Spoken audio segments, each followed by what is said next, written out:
Hey guys, welcome to my lecture on magnetic circuits. This is part 1 where we'll be covering the Ampere's law, magnetic circuits, reluctance, analogies to electrical circuits, inductance and induced EMF. BH curve and the permanent magnet circuits would be covered in the second part of this lecture. Now, why must we study magnetic circuits, right? So magnetic circuits are useful when we try to control and direct the magnetic field within a particular application. So take for example a transformer or a generator or an MRI machine, a solenoid. We can use this particular technique to orient the magnetic field within it, and we'll mostly be dealing with terms such as reluctance, magnetic motive force, the MMF, and magnetic flux, magnetic flux density, magnetic field intensity, current, and so on. Right? This is what we will be dealing with in this lecture. Now, we're all aware that a moving charge produces a magnetic field. Right? We've all learned it in high school. We might have experienced it when we have a current carrying wire, maybe interacting with a magnetic compass. So, assuming there's a conductor carrying a current I, it produces some sort of magnetic field surrounding it. Now, this is mostly governed by something called the Biot-Savart law, or the Biot-Savart's law. So, we will not be using the Biot-Savart's law here because it's a bit more general. We could use this for any sort of moving charge, moving any sort of way. It doesn't have to be a straight conductor. It could be a curve, for example. But in most electrical engineering applications, we'll be dealing with a current carrying conductor, right? So the Ampere's law states that when there's a current carrying conductor, it produces a magnetic field, and that's oriented by the corkscrew rule. So if you have the right hand thumb facing the direction of current, the direction of the fingers would give you the orientation of the magnetic field surrounding it. Now you may write P, but it's more right to write the letter H for magnetization or the magnetic field intensity. B isn't entirely wrong, but I'll come to what the difference is in just a bit. And so the way to employ Ampere's law is we construct an Amperian loop of a radius r, any radius, that aligns with the magnetic field intensity at that particular location, and we could figure out the magnetic field at that particular point. So the equation is the closed integral h dl equal I. So the I denotes the current in the conductor within the magnetic loop, within the Amperian loop. The H represents the magnetization intensity, and the integral dl represents the integral of that with every infinitesimal of the loop. So each one of these is a dl. So as you can see, it's basically h dot dl, which kind of gives you h dl cosine theta equal I. But since it's a perfect circle, the loop, we could see that cosine theta equals 1, so we could just not use that term, right? So it wouldn't be wrong for you to use a square, for example, but then the cos would vary. So if it's intersecting or touching at these 4 points, you could have cos theta is 1 here at these 4 points, but at the other points it's not exactly the same, so it's a bit more complicated. So I'd recommend using a circle. The Amperian loop is, well, any shape, any loop, it has to be closed. So you can't have this, you need to close it, right? So a circle is a closed loop. So yeah, there we go.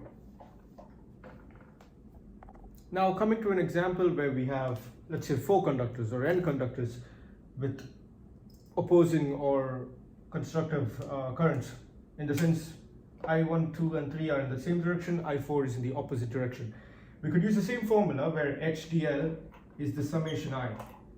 So I1 plus I2 plus I3 minus I4, because it's in the opposite direction minus I4. Yeah. Also, when considering the previous example of just single current carrying conductor, or you could use it for others as well, but I just want to explain using this particular example. Since you have this formula, the integral of h dl would just be h integral dl equals sigma I. Here it's just I. And since the integral of every infinitesimal of this point is just 2 pi r because of the circumference of the circle, you would have h equal I pi 2 pi r. There we go. Now, in the previous section, I talked about how it's right to either use the denotions b or h. So what's the difference, right? So when I was in high school, or let's say even in undergraduate engineering, I was taught that h and b are related by the form h equals b over mu. And that seems pretty straightforward, right? B is equal to mu h, just like, let's say, relation between electric field density, electric flux density D and electric field E being related with permeability. But there's more to it actually. So when you have an Amperian loop and a conductor, right? Assuming this is placed in a medium with a relative permeability of mu r. So what happens is, okay, you might be thinking, well, this H is produced. Now, what if it's a material that doesn't support magnetic fields at all, right? It would not produce an H. Well, technically it doesn't produce a B. Now, what happens is, irrespective of the medium, the H is produced. It's the same whether mu r is really high or really low, the H is produced. And depending on the mu r, the B is produced in the medium. Now,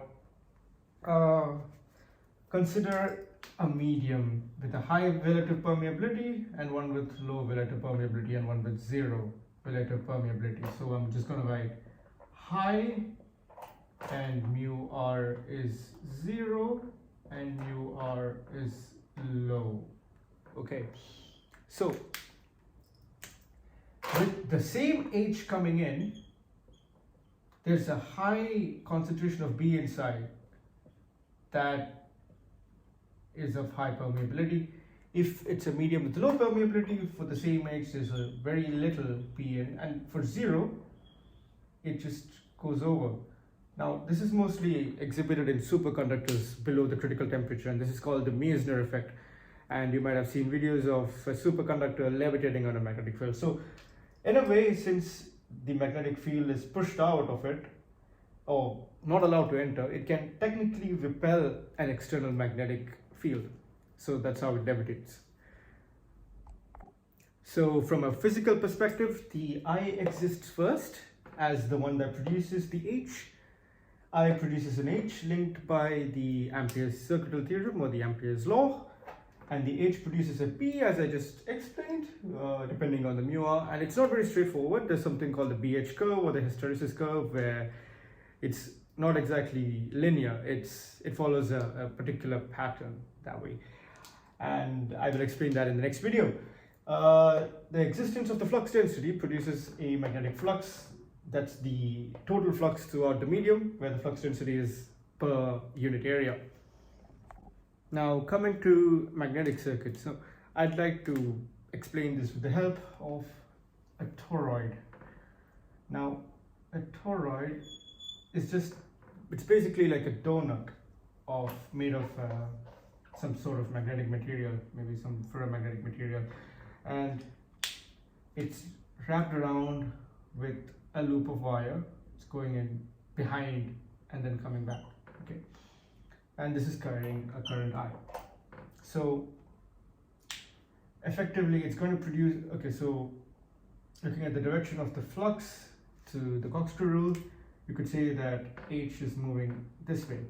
And if I have more loops, if I have one more loop, 2 loops of I, you'd have twice the H. And if I have an n number of it, we would have nh. So I'm just going to go with an n number of loops. So let's say many of it, and it produces an h.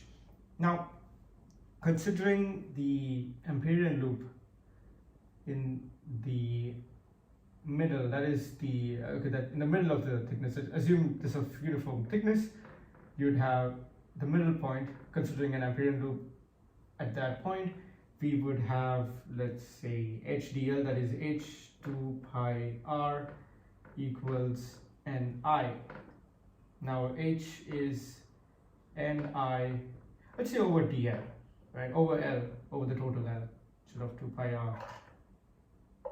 Let's do that. Okay, now b equals mu ni over l, and this is of the units ampere turns over meters, or just ampere over meters. The turns is for the n, and you can use that or you may not. It's totally up to you.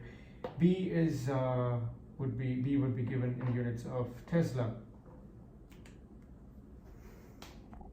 Since the flux density is given, the total flux phi b can be given by b times a, or integral b dA, which would give you mu ni a over l. And this would be in the units of Weber, or you could say Tesla meter square. Why not?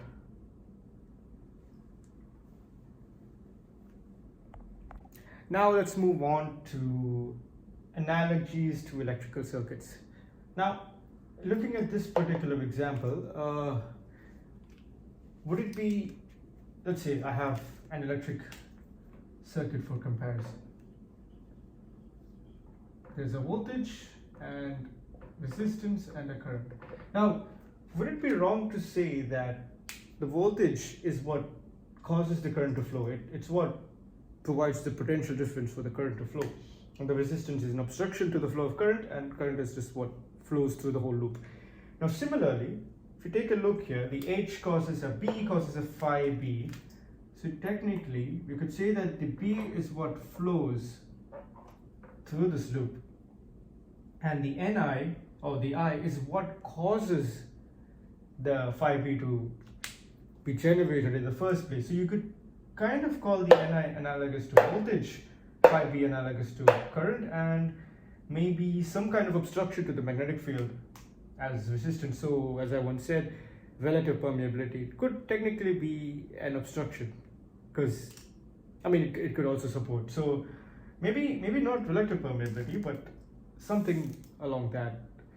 So let's see, when we had the previous equation, H equals Ni times Ni over L, and we had phi B equals mu Ni A over L.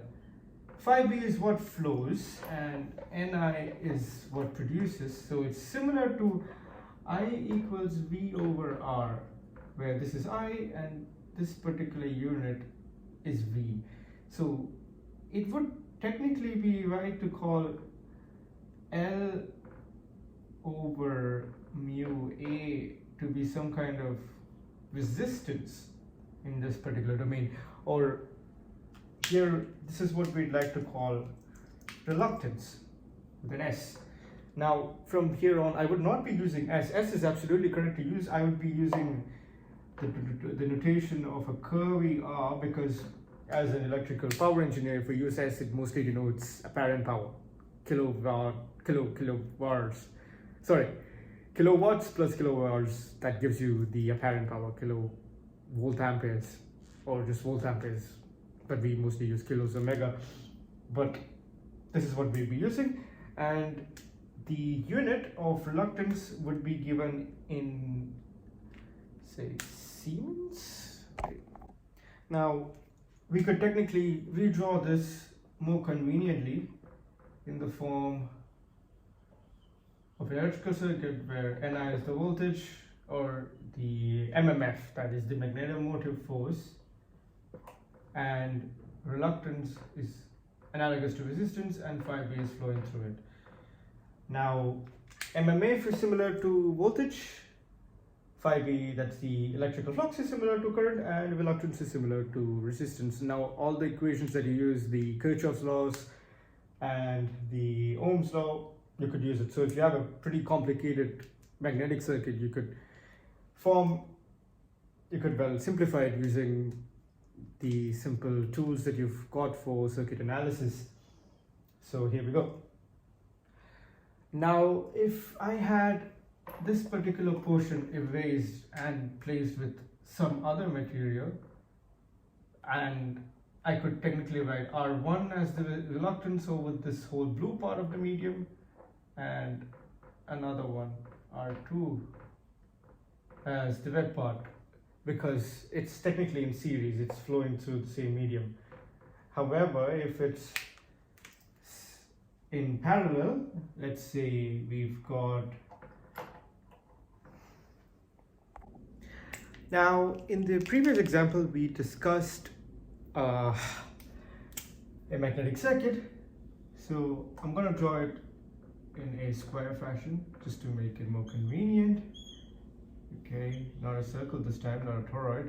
So there's an air gap here, it's just cut in half, and this is just a core made of a magnetic material, like a ferromagnetic material. Now you have a loop of wire with, say, n turns and I, so that produces a magnetic flux that's going into it, so phi b. Now the relative permeability in the air gap is different, so we could remodel this. When we remodel it as a circuit, we must have two parts. This is the reluctance of the core and the reluctance of the air gap, which I'm denoting as G for gap, and I here, and phi b here. So you note that the phi b that's traveling through the whole thing is the same, as in to the core and to the air gap is the same. It's just reduced overall as compared to if there was no air gap, right? Because Ni equals phi times Rc plus Rg. So the phi is now Ni by Rc plus Rg. In the other case, it would have just been Rc. Now, if you zoom in into this particular point, you would notice that not all of the phi b is going in. Some of it could escape from the side, and this is called fringing, and we could reduce this by reducing the length of the air gap and by increasing the area of the air gap, so the percentage or the proportion of the fringe is much lesser than the total air gap that's between the two coils. We won't be using fringing in our calculations in this particular series, but well, if the question asks for it, we have to. So we're going to assume no fringing effects in the rest of the questions and the exercises we're going to do here. Now we'll be talking about inductance. So inductance is the ability of a material or a substance to support the production of a phi b or of a magnetic flux when a current is applied to it. Now you usually would see inductance represented by, well, the symbol for an inductor, right? So inductance is basically lambda over I.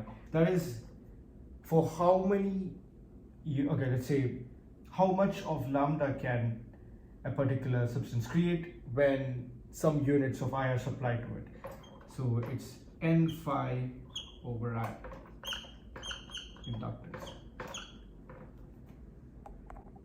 So for higher units of inductance, we can expect a higher n phi, that is the higher magnetic flux to be produced inside the substance for a given amount of current.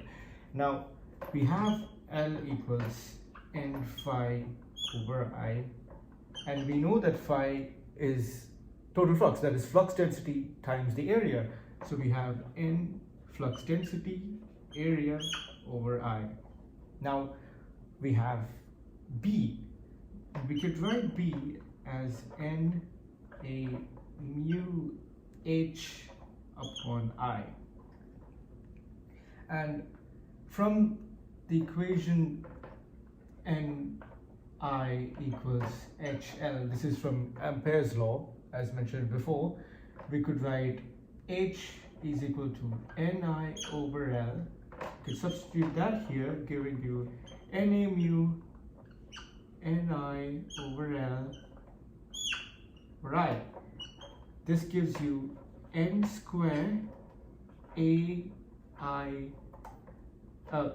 no i's, sorry, n square A mu over L, and mu AL, this is pretty familiar to you as the formula of reluctance. Now reluctance is L over mu A. You could bring that down here, write it as n square upon reluctance. So this is the final equation of inductance, n square upon reluctance. This is also correct, it's been derived from this. So this is the relationship between inductance and reluctance. It's equal to the number of turns of the loop squared divided by reluctance. Now, coming to the last part of the concept I want to discuss today, we have Faraday's law and Lenz's law, which is connected to the induced EMF part in a magnetic circuit. Now, Faraday's law and Lenz's law, they convey the same thing. It states that when there is a conductor placed in a magnetic field, any change in the magnetic flux linked to the conductor would be opposed by the production of an induced EMF within the conductor, or induced current within the conductor. So this E, induced EMF, is equal to the derivative of the change in flux over time. And it's mostly negative because it opposes the change in flux, and it's not exactly phi all the time. As we've seen in the previous examples, it's n phi, which we could write it as lambda right there. Now, in most cases, let's assume a sinusoidal current, an AC current. So we could write down an AC current that produces an AC flux. So this is phi m max. So we could write phi equals phi max, say sine omega t. Now differentiating this would give us E is equal to negative, or I'm just going to omit the negative sign just for simplicity, n phi m omega cos omega t. Now both these quantities, phi and EMF, are sinusoidal, and this would be the max EMF, E max cos omega t. So E max equals n omega phi max.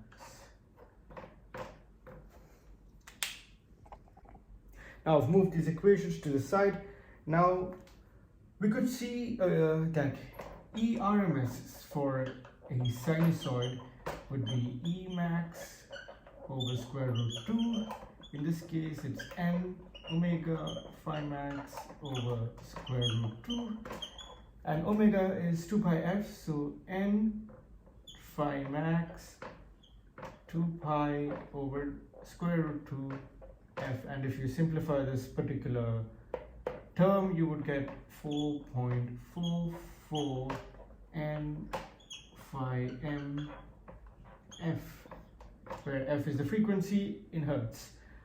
And this is the equation for the RMS voltage induced inside a core or a, and this is the equation for the RMS voltage induced. So this brings us towards the end of our lecture. No more new concepts discussed. I will just be solving a few questions to sort of define what we've already learned. So this is the first question. It's pretty simple. It's just a solenoid and the number of turns is given.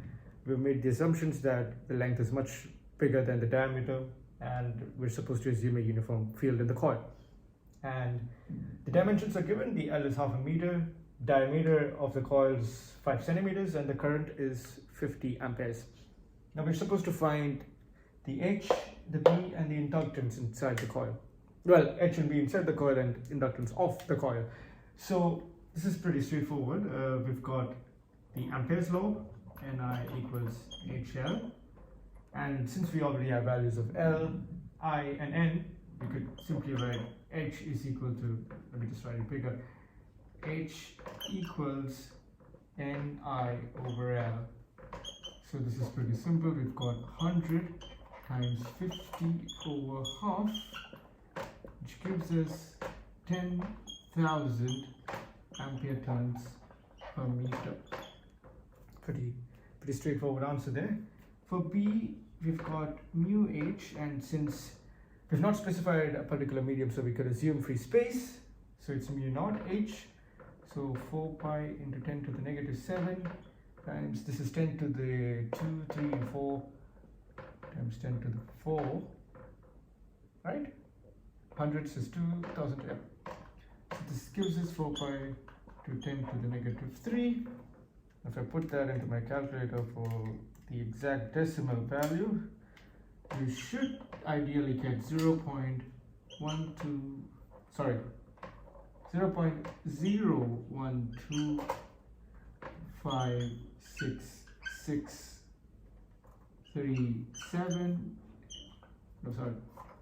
37 Tesla as your answer. Now, okay.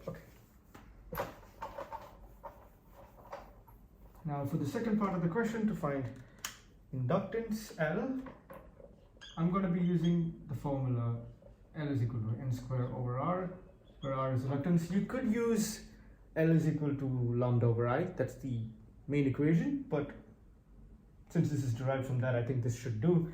And we know that reluctance is L over mu times A, so we could substitute reluctance in this one to get N square mu A times L, A divided by L, sorry.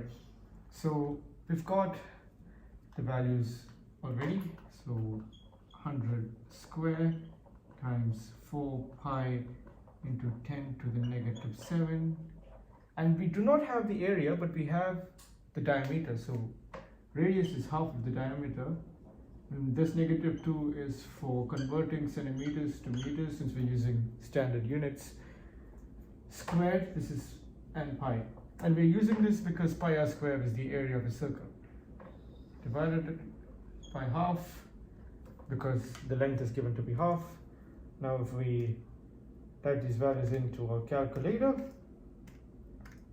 we should get the final answer to 10 to the negative 7 into pi into 2.5 into 10 to the negative 2 whole squared divided by 0.5.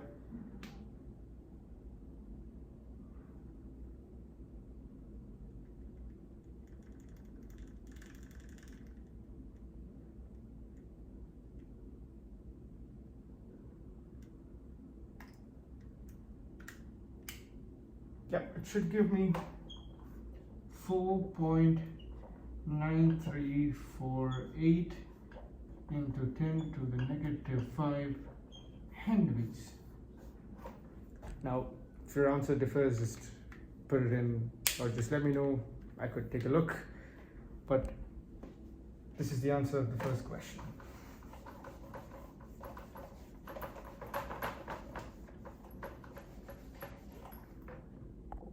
Here's the second question.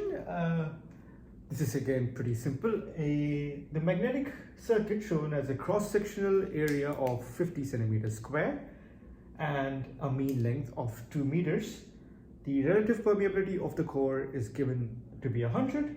The core has 250 turns and the flux produced is 100 microwebers. We must find the reluctance of the circuit and also the current flowing through the coil. Now this is the circuit that's given. It's just a toroid with an n number of turns of wire wound over it. The area is given, the mean length is given, and the reluctance is asked. So this is again pretty straightforward. You could solve this. Let me just make some space. What do I erase? I think I'll erase the diagram. Okay. Because we kind of don't really need the diagram. All the data has been given. So for reluctance, we know that it's L by mu A or L by mu R mu naught A. L is given to be 2 meters, mu R is given to be 100, and the A is given to be 50 centimeter square. So to convert that to meter square, you need to multiply it with 10 to the negative 4. It's basically centimeters to meters is 10 to the negative 2. Square of that is 10 to the negative 4. And mu naught is 4 pi to the 10 to the negative 7. Now, solving this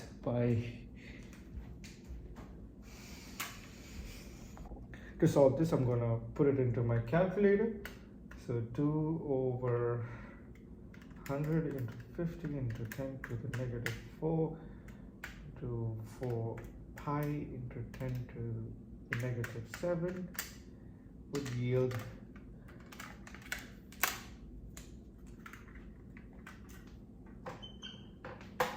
3183098.862.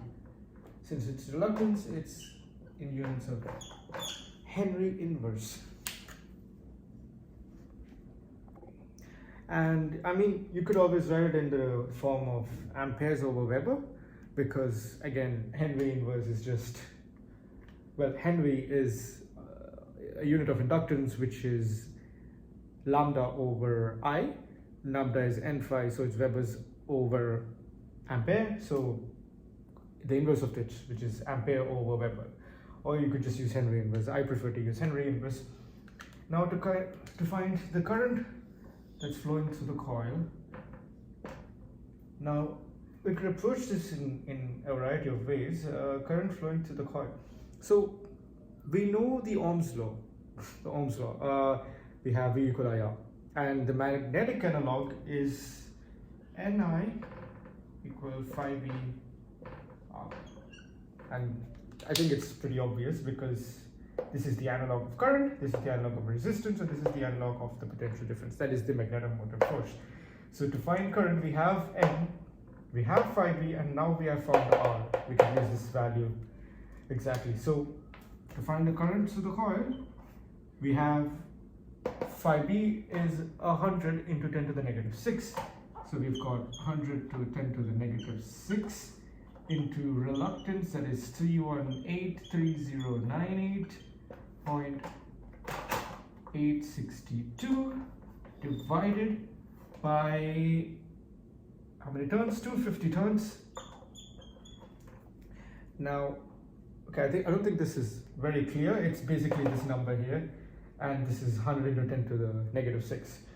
So if I gotta find the answer, it's going to be, let's say, 100 into 10 to the negative 6 into 3183098.862 divided by 250. I prefer to type it this way into the calculator, the whole thing. I know I could technically consider this to be 10 to the 2 and make it 10 to the negative 4, but this is a habit that I've evolved to do, so as to make no mistakes, or try to avoid it as much as possible.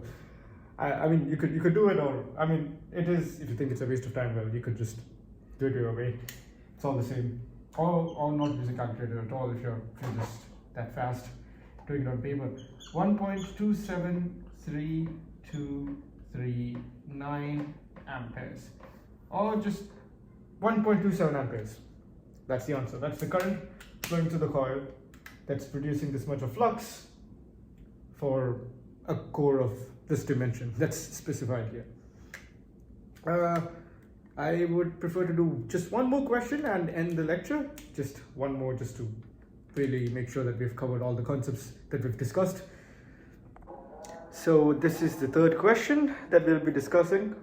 This is also the final question in this video. Now this is, well, it's not complicated, but certainly a bit harder than the previous two questions. So consider a toroid with a coil current of 2 amperes and a relative permeability of 2000. Relative permeability of the core, of course. It has 200 turns of coil. The inner radius is 6 centimeters and the outer radius is 10 centimeters. But the cross-sectional area of the core is square. It's not a pipe. It's of square nature, but it forms a toroid still. So the first question is find the max and minimum flux densities in the core. It's pretty straightforward. Second is find the magnetic flux in the core, and to find the flux density at the mean radius of the toroid, and we have to compare it with the average flux density. So from this question, I think it's apparent that it's likely that the field or the flux density at the median radius or the mean radius is not going to be the same as the average flux density, right? So let's begin solving. First one is to find the maximum and minimum flux density.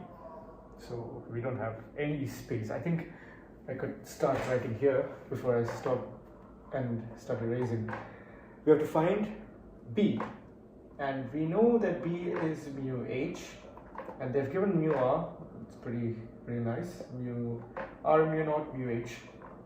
So we found mu R, mu naught, H, and by Ampere's law, we know that H is equal to, say, Ni over L, right? Because HL is equal to Ni.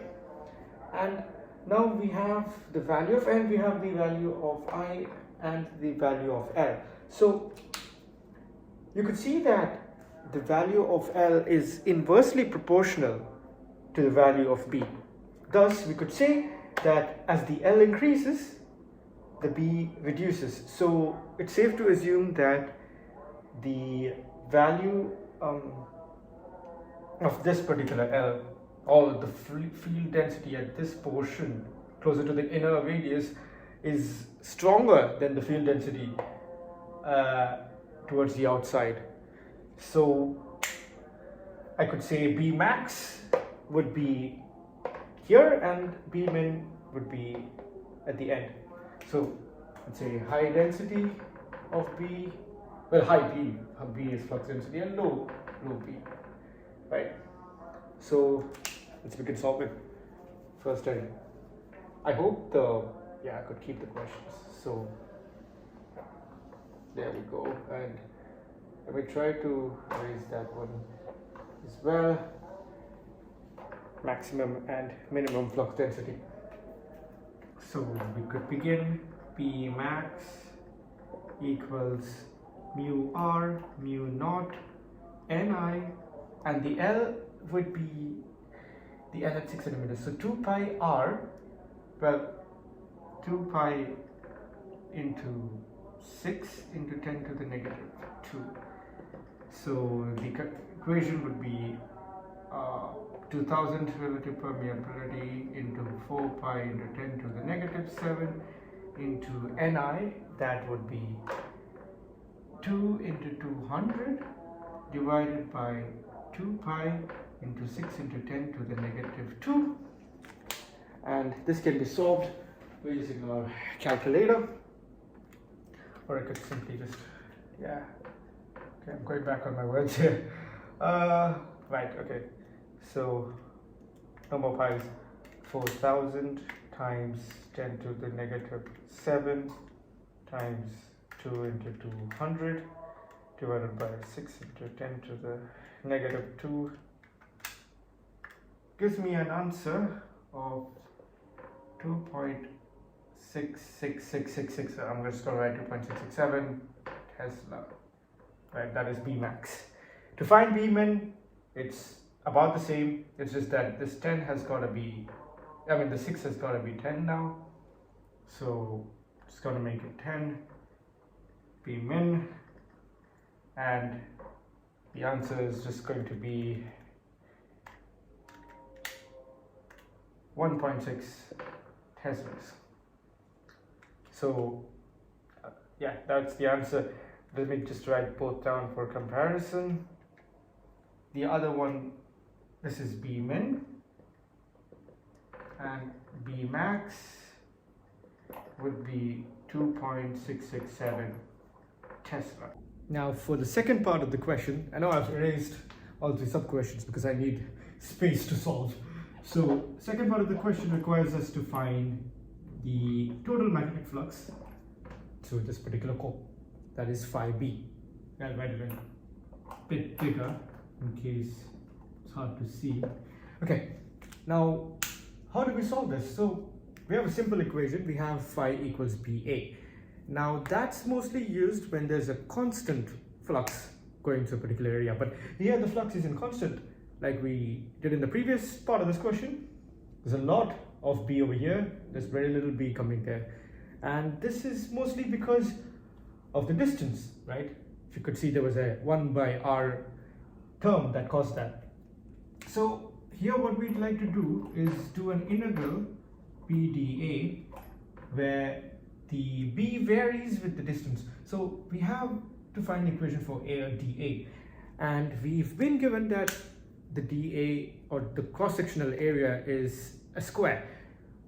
Although this is a circle, so it's basically like taking up a square shape, extending it this way and then connecting it back to form a circle. So mostly it's like this from the top, and from the side view it's, well, it generally looks like a circle, but if you could cut it, the cross-sectional area is going to be a perfect square. So we could see that the inner radius is 6 cm, the outer is 10 cm, so obviously the side of the square is going to be 4 centimeters, that is 0.04 meters, right? And since it's a square, both sides are going to be 0.04. Now, you can't directly take this as the formula for area and say, okay, 0.04 squared, that's area. No, because the B associated, or the B across this whole area is not the same. So if I make the square a bit bigger, there's a lot of B to this end and very little B on this end. So we've got to integrate it over very small infinitesimals, and that's what we're going to do. And this is across the radius axis. As the radius increases, the B associated with it decreases. So it's pretty straightforward if you think about it. We could write it down as, since it's this way, we could write the area as 0.04 times the radius, because it's 0.04 times the increase in distance. So we could write this down as integral BdA, and B, we had a formula for B. B is mu h, mu r, mu naught. I'm just going to write mu. I'm just going to change it at the end. So mu h dA, and we had the value for h from the equation, the Ampere circuit law, that is Ni equal HL. And here the h is 2 pi r because it's a circle. Just going to replace that with 2 pi r, and we need the value of h, so I'm just going to bring it to the other side. So substituting these two equations in, we get mu Ni over 2 pi r times 0.04 r. Well, I'm just going to put a d in here somewhere. So I could take all the constants out of the integral. So mu Ni 0.04 times over 2 pi integral dr over r. This is integrated from r1 to r2, which is 6 centimeters to 10 centimeters. So I'm just going to write r1 and r2 right there, and this is going to give us mu naught mu r. I think I should just write down the numbers since we've got the stage already. So mu naught is, okay, mu r is 2000, mu naught is 4 pi into 10 to the negative 7. Current, now N is 200, current is 2 amperes into 0.04 divided by 2 pi ln 10 by 6. You could convert that to centimeters, but it effectively makes no difference because, well, you're going to convert the numerator and the denominator to meters and then, sorry, convert to meters and then it's just going to cancel. So don't bother with that. We'll cancel this to make it 2. I'm just going to try to solve it with a calculator.